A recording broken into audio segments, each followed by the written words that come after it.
the gospel of the kingdom and the gospel of Christ. Parehas ba ang ebanghelyong ito, dalawang ebanghelyo ito, o iisa lang? Okay? Iisa lang ba o magkaiba ang gospel of Christ and the gospel of the kingdom? Sapagkat maraming mga naniniwala that may isa lang ebanghelyo sa buong Biblia. At yun ay dapat paniwalaan ng lahat ng tao simula kay Adan hanggang sa ngayon, hanggang sa hinaharap. Pero may kita po natin sa Biblia ngayon, what is the truth behind all of this? At hindi natin kukunin ang opinion ng tao, which is fallible, but what the Word of God says, in its literal sense, and not figurative, as some men are trying to imply dahil pag binasa nila, they give their religious view on the matter, and not the right interpretation of the Word of God. So let's start. Sino ba yung nauna to preach the gospel of the kingdom? So, mako-compare natin kung parehas ba o magkaiba ang gospel of the kingdom, gospel of the grace of God. So, turn with me in Matthew chapter 3, verses 1 to 2. On Matthew chapter 3, verses 1 and 2, the Bible says, verse 1, "In those days came John the Baptist, preaching in the wilderness of Judea, and saying, Repent ye, for the kingdom of heaven is at hand." Alam natin, from here, from a distant past, okay? Bago dumating ang Book of Gospels, Matthew to John, ay nagkaroon po ng 400 years of silence from the Old Testament books, okay? Up to Matthew, Mark, Luke, and John.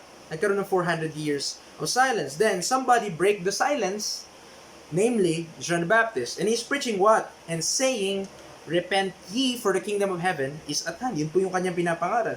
Ngayon, tatalon tayo ng verse 6. "And were baptized of him in Jordan, confessing their sins.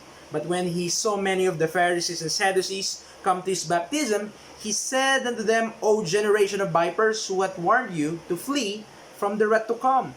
Bring forth therefore fruits, meet for repentance." Look at the verse 7, sinabi niya, "O generation of vipers, who hath warned you to flee from the wrath to come." What is the wrath to come? That is the tribulation period, the day of Jacob's trouble, the 7 years where God will pour his wrath. Yun dun po, yung 7 taon na yun, dito, ay ibubus ng Diyos ang kanyang galit.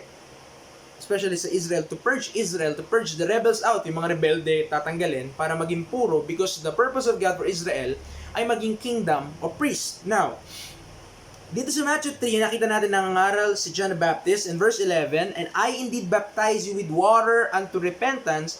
So yung pinapangaral niya po, "Repent ye, for the kingdom of heaven is at hand," included po doon yung water baptism.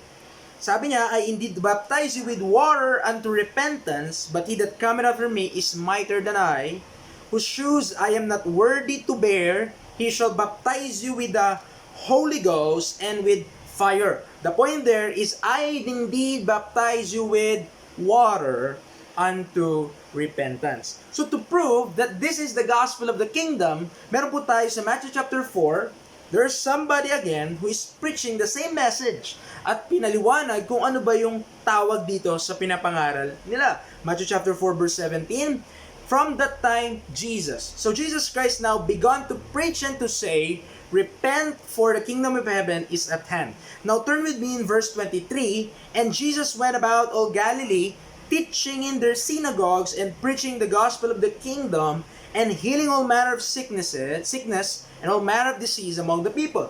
So sabi niya sa verse 17, I'm preaching, repent, for the kingdom of heaven is at hand. Pagdating sa verse 23, preaching the gospel of the kingdom. So indeed, what John the Baptist and Jesus Christ preaching is no doubt the gospel of the kingdom.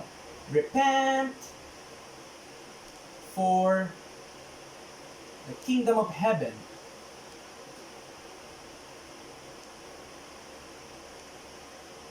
is at hand. So that is their preaching. That is what John the Baptist is preaching. Okay?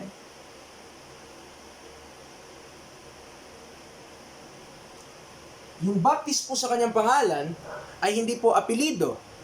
Ang baptist po sa kanyang pangalan is a title dahil siya ay nagbabaptize using water.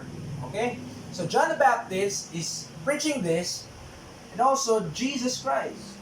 So pinangalanan naman on the next chapter that Jesus Christ is preaching the gospel of the kingdom.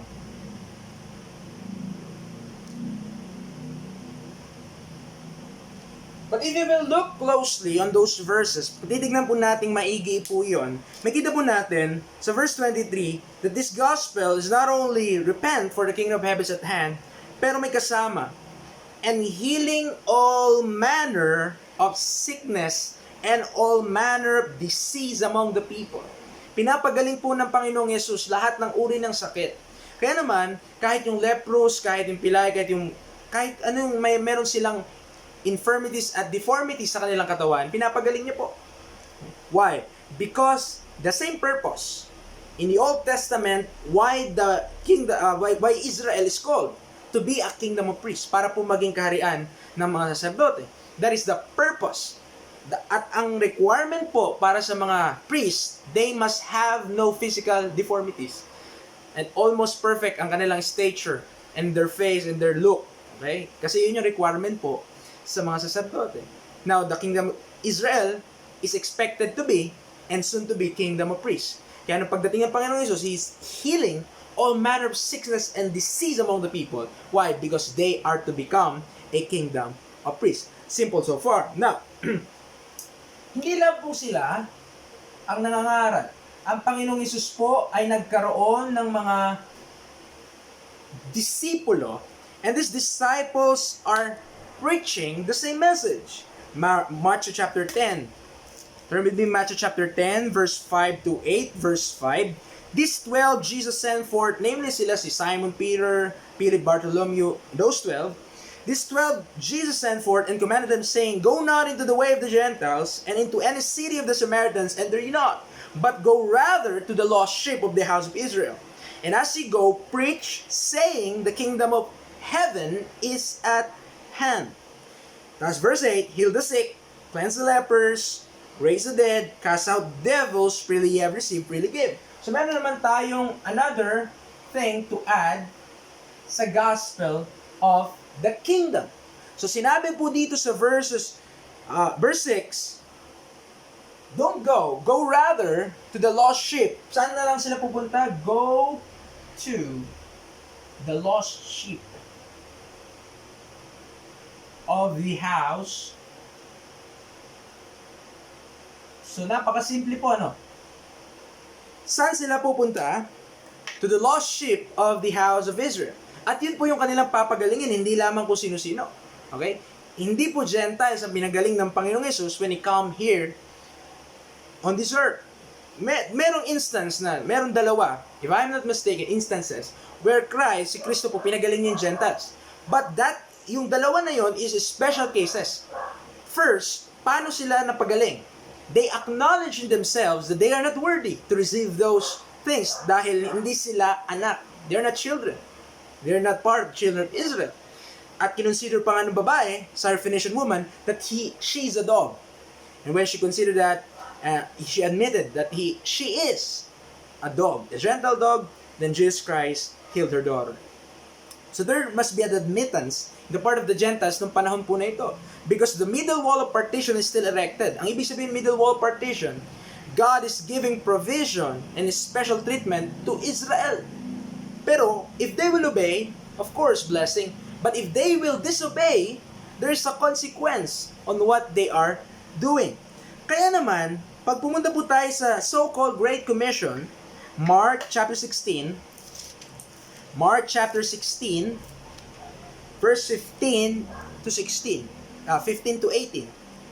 And He said unto them, Go ye into all the world and preach the gospel to every creature. He that believeth and is baptized shall be saved, but he that believeth not shall be damned. It's very consistent.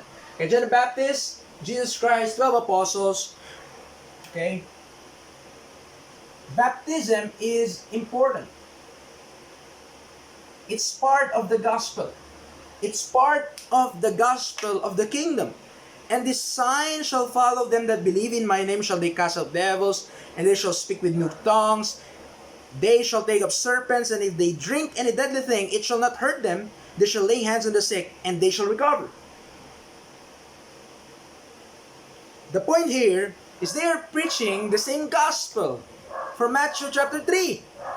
When John the Baptist, si John the Baptist po ay nangaral, repent for the kingdom of heaven is at hand, Jesus Christ, gospel of the kingdom, yung tinawag dito sa repent for the kingdom of heaven is at hand. At ang repentance, you saw there that repentance includes water baptism.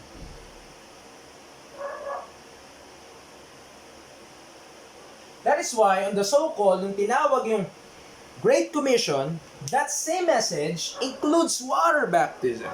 Kaya sinabi doon sa verse 16, he that believeth and is baptized shall be saved.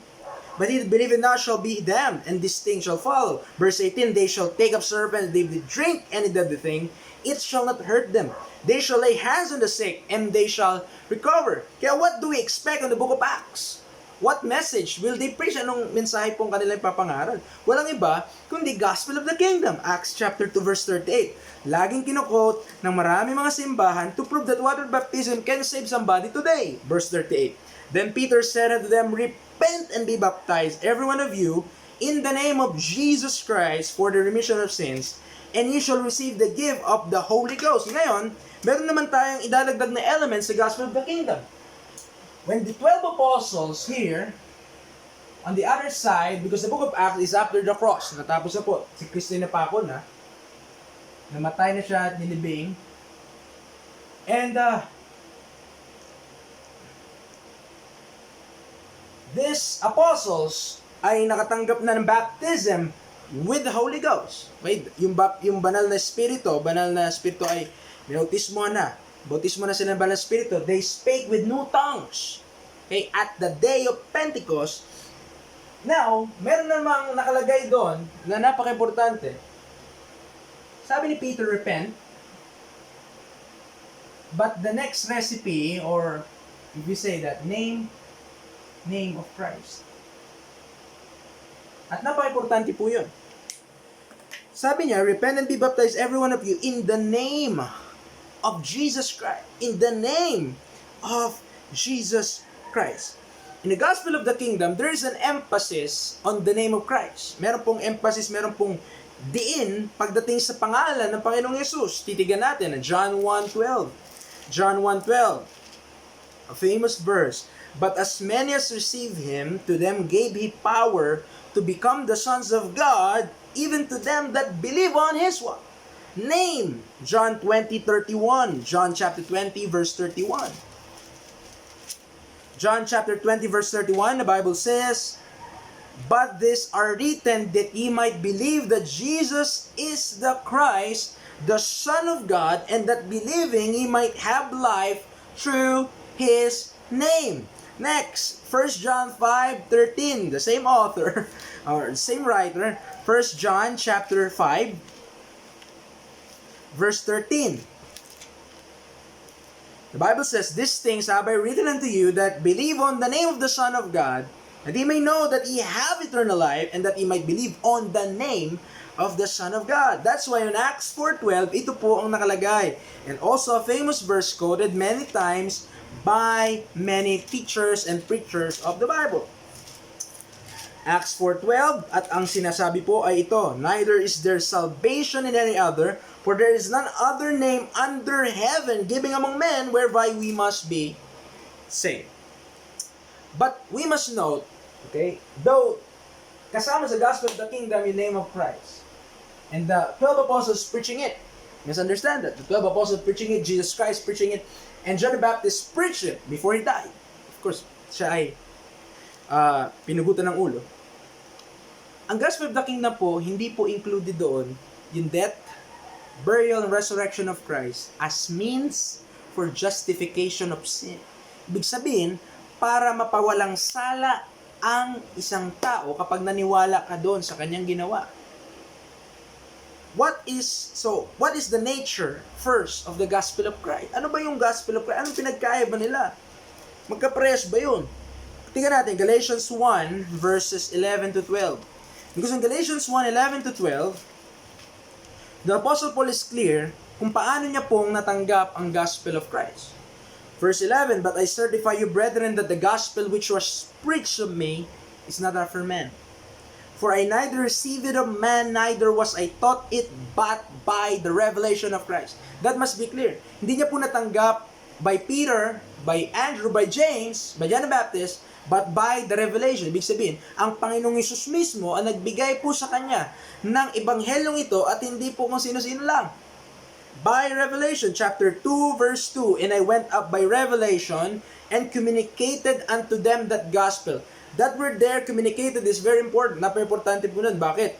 Sapagkat kung alam nung 12 yung ebanghelyo ni Kristo na pinapangaral ni Paul, na yan ang tinitigan po natin ngayon, paano kinommunicate pa sa kanila? Tinuro pa sa kanila, "Them that gospel which I preach among the Gentiles, but privately to them which were of reputation." They are those who are of reputation, "lest by any means I should run or had run in vain." The cross-reference of these verses, verse 1 and 2 of chapter 2 of Galatians, is Acts 15. The Jerusalem Council, yung pinatawag si Apostle Paul sa si Barnabas. Acts 15 na po yun.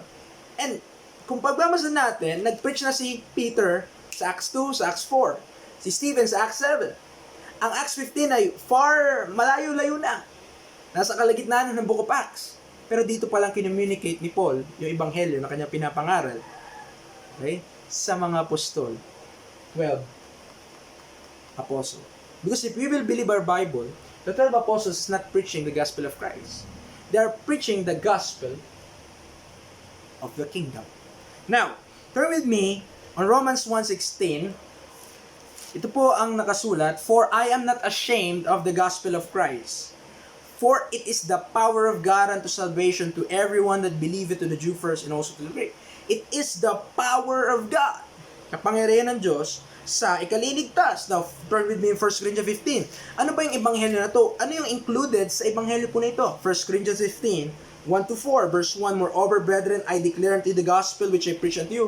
The same man, Paul, who is teaching in Galatians, who is teaching also in Romans, sabi niya, "Which I preach unto you, which also ye have received, and wherein ye stand, by which also ye are saved, if ye keep in memory what I preach unto you, unless ye believe in vain. For I delivered unto you first of all that which I also received, how that Christ died for our sins, according to Scripture, and that He was buried, and that He rose again third day, according to the Scriptures." So, kailangan po natin maintindihan. Ang ebanghelyong pinapaliwanag mo ni Paul at pinipreach niya ay talagang naka-include po yung death, burial, and resurrection of Christ. It also included in yung blood. Huwag mong tatanggalin yung blood sa equation. The blood of Christ is very important. That's the means of our justification, reconciliation, propitiation of our sins. Ngayon, Ephesians 1:13, this is the order of salvation. Kung paano tayo naligtas. Paano ba tayo nagkamit ng buhay na walang hanggan? Kung hindi ganito yung order sa atin, then we must assess if we are really saved. Baka tinanggap mo lang si Kristo pero hindi kanya natanggap. Right? That is very important. Ephesians 1:13, "In whom ye also trusted, after that ye heard the word of truth, the gospel of your salvation, in whom also after that ye believed, ye were sealed with that Holy Spirit of promise." Tingnan mo mabuti po dito. Narinig, nagtiwala muna, nagtiwala kay Kristo. Paano siya nagtiwala? Pagkayari niya na narinig ang salita ng katotohanan.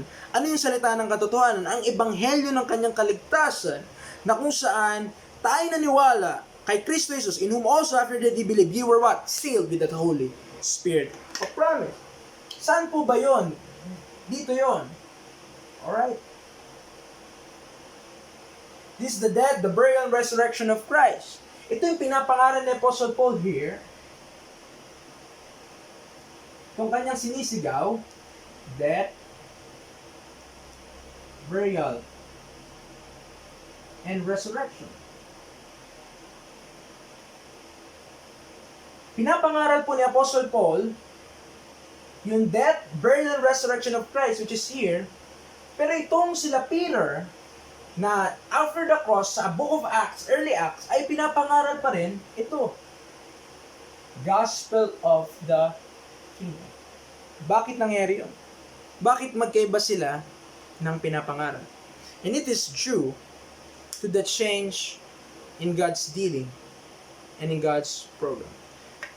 Nireject po ng mga Hudyo ang Panginoong Yesus sa cross. They rejected Him. They killed Him. With wicked hands, they slayed Christ. They slain Christ. Yung mga Hudyo po na ito. But we must understand na hindi nagugulat ang Diyos doon. Alam ng Diyos ang mangyari. He knows everything. And He has something hid in Himself. Ephesians 3, tignan natin, verse 9. And to make all men see what is the fellowship of the mystery, which from the beginning of the world hath been hid in God, who created all things by Jesus Christ. Could I submit to you that the time which we live right now is a time that is hid in God? Ang expectation ng mga tao na nandito, that's why they need to repent. Yung mga tao na nandito, panahon ni Peter, he is preaching, repent for the kingdom of heaven is at hand. Repent, be baptized everyone with you in the name of Christ for the remission of sin. The expectation was the next thing to happen ay tribulation na po. The 7-year tribulation. But it never happened. Why? There's a shift in the program. There's a shift. God saved a man named Saul of Tarsus, and He gave him grace. At sabi sa verse 1 ng Ephesians 3, for this cause I, Paul, the prisoner of Jesus Christ for you Gentiles, if ye have heard of the dispensation of the grace of God, which is given me to you, ward. That explains why there is a confusion. Bakit may kaguluhan sa mga nagtuturo ngayon? Sabi nila, parehas lang to. Magkaiba po.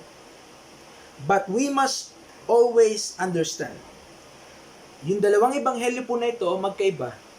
But all redounds to the glory of God, dahil ang dalawa pong ito ay pinlano ng Diyos sa kanyang sarili para may balik sa kanya ang kaluwalhatian. Thank you so much, and I pray you will learn more of the Word of God rightly divided. See you in another video.